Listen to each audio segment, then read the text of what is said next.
Welcome to your first look, a different look at the final round of Lucas Oil Pro Motocross. We've just had a little ceremony for Team USA. There's Chase Sexton, Eli Tomac just left, and Justin Cooper is switching back into his typical attire because we had a Team USA photo shoot right here. We've also got a third and final Moto Scouting Combine of the year. And oh, by the way, the closest championship in the history of the 450 or old 252 stroke class. What are we not going to cover here on First Look, brought to you by 6D? I'm Jason Weigandt. We'll have Kellen Brauer on here later, but he's shooting the combine, which you might be watching clips of right now on the show in like a time-space continuum warp. So how interesting is it that not only are Sexton and Tomac battling like we've never seen before, we've never gone 11 rounds and had riders separated by 1 point in this class ever. Then they got to hang out all day doing the Team USA photo shoot, talking to our cameraman. Go ahead. Just ruining our show. It's all good. There you go. Justin Shanty, everybody. He's just hanging out today because I do not believe Savachi is racing. But let's focus on this championship and the weather, which actually doesn't really feel that bad right now. Honestly, it's breezy up here. Give me a thumbs up in front of the camera. Is it that bad? It's actually pretty good. We do expect it to be hot tomorrow. They said they've cut the motos down to 25 plus 2. I'm actually not sure if that's official, if they might go back. I don't know yet. But we're going to focus on the championship. It can swing both ways. If you're Tomac, you have the advantage because A, you're Eli Tomac and you've been there, done that on titles before. And second of all, with the 1 point lead, you only have to split or match points with Sexton today. And yes, Sexton had a 1 point penalty earlier in the season, but Tomac would win the tiebreaker by more moto wins anyway. So either way, whether there was a 1 point penalty or not, Tomac would win the title tomorrow if he just matches Sexton in points. But Sexton is very good in this track. His overall average finish is better on this track than any rider in the field, and it's better for him on this track than any other track for him. And we saw how good he was at the season opener. So does the track put it Sexton's way, or do the points and the experience put it Tomac's way? It's going to be one heck of a weekend to watch. Man, I'm feeling good about it. You know, myself and Chase have been on another level this year, in my opinion. So, and then we have Justin too, has come on strong at the end of his season. So I think we have a great shot. It gets set every year, but we really do, and we're at Red Bud. And even if the Red Bud has changed, I felt like the way we raced it this year, maybe it has more sand in it. We're more used to it now, if you want to say that. They brought it in for the last of the nation. So we're going to be ready this time no matter what. We're fast, so got to be consistent. I think we got a great shot at getting the overall. We're back, you know, 2019, little redemption run. How we feeling for representing the country again? Well, it can't go much worse, right? We're gonna put our best foot forward, and we have a really good lineup this year, so I'm excited. And yeah, we're out here at the last round, getting ready for it. It's coming up soon. It's like 3 weeks away, so it's gonna be good. And yeah, back in the USA, so that'll be a little bit different than last time. And yeah, hopefully we can bring it home.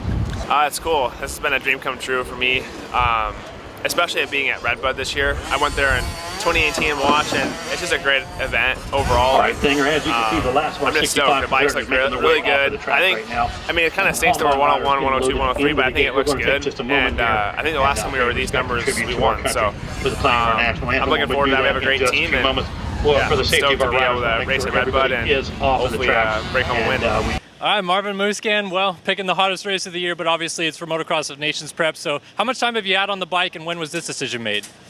Yeah, honestly, first of all, I got called when I was in France in vacation to race Motocross of Nations. So it was already like about a month away when they called me a little bit more, I would say. And then, yeah, thinking about Motocross of Nations and not racing outdoors at all, you're like, man, I need to get ready. So DV, my trainer, said, hey, you got to race Paula. That will be the greatest practice, even if you're not ready. I was like, okay, but first let me get on the bike and have a couple of days of riding. 5 days on the bike since I came back from France.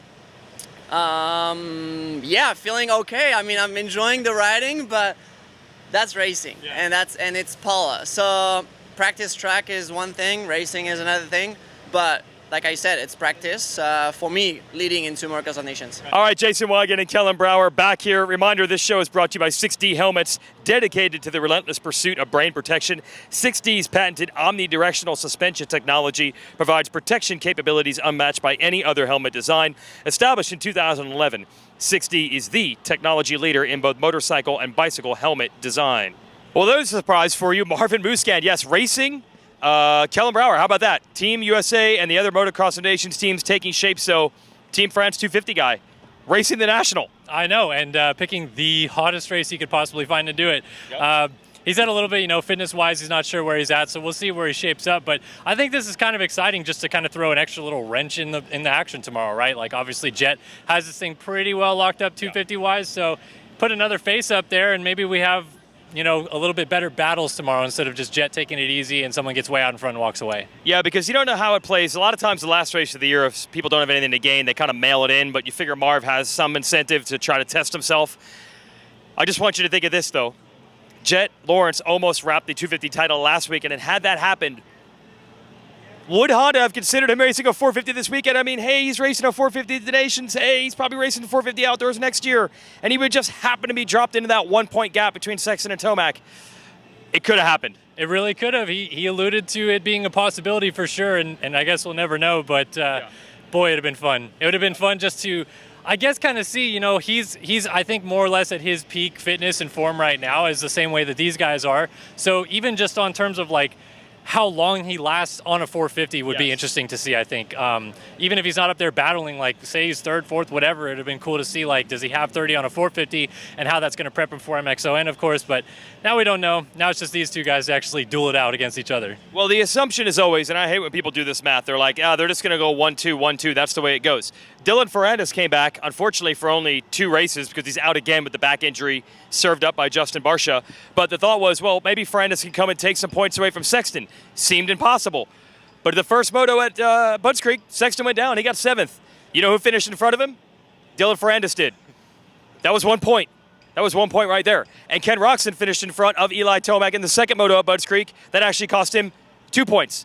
So these things matter, and not having Ferrandis there, Yamaha's going to be a little bummed.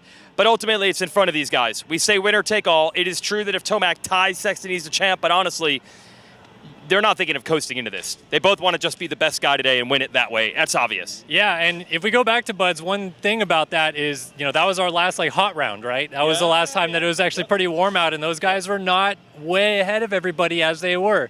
Maybe it's not that case this weekend, but that does obviously factor more people into play if it's similar to what we had at Budds as well. I think, for me, as a fan of the sport, what I'd actually personally like to see is Sexton win the first moto with Tomac second, because then it's a winner-take-all final moto of the year. But I think some way, somehow, these guys are going to find each other again this weekend. It just seems too, picture perfect at this point that they're not going to, Yeah, and as good as this 450 field is, I mean, you still have Dunge that wants a podium. Christian Craig's trying to hold Dunge off by, I think, 3 points for 5th in the series. Jason Anderson has been good all year. There's lots of guys that don't want to just roll over. But even good starts, bad starts, for the most part, we've seen Tomac and Sexton hook it up. You mentioned the heat. The plan so far is to have 25-minute plus 2-lap motos. Drop your comments here on YouTube. I'm sure you're going to be very happy about that. But there are some meetings. I'm not sure. We'll know by tonight if that's going to hold or not, or they might go back to the 30-minute.